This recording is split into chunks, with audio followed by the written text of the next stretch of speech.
Have you ever just stopped and really wondered, where do my thoughts actually come from?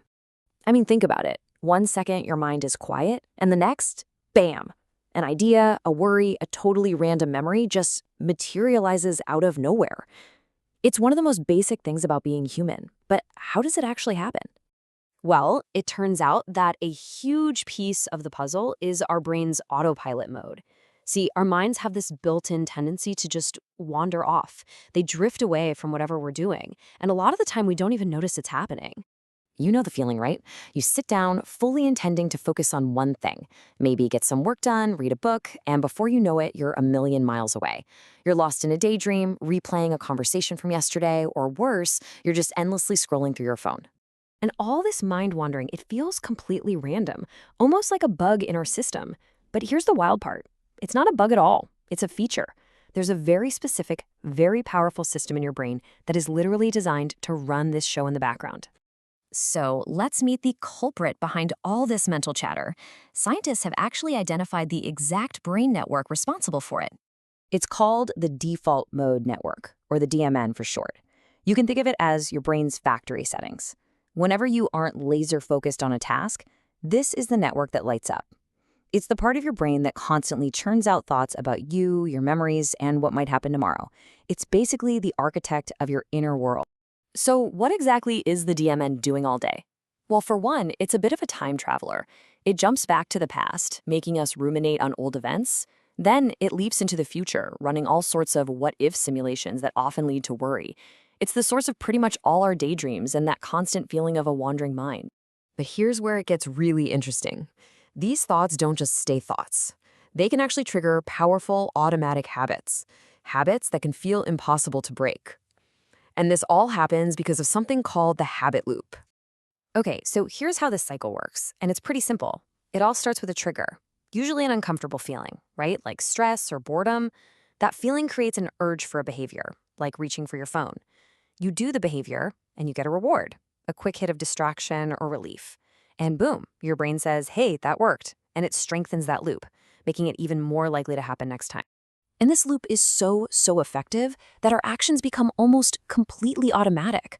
A perfect and pretty miserable modern example is doom scrolling.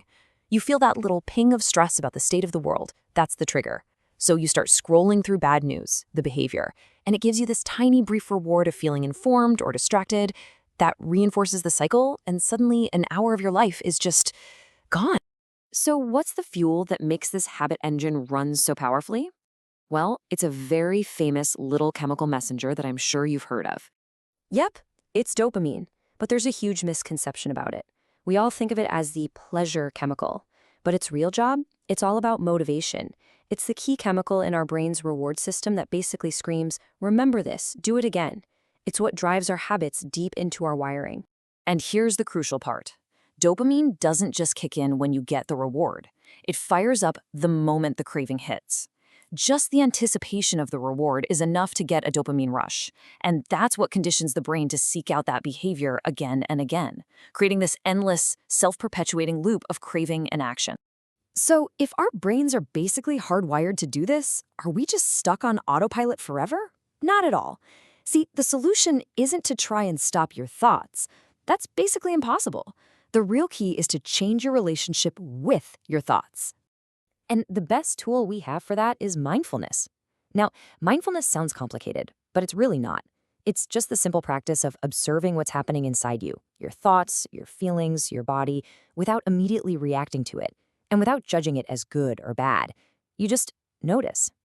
I love this quote from the source material because it paints such a perfect picture. Instead of getting caught up in the storm of your thoughts, you learn to see them for what they are, just temporary mental events.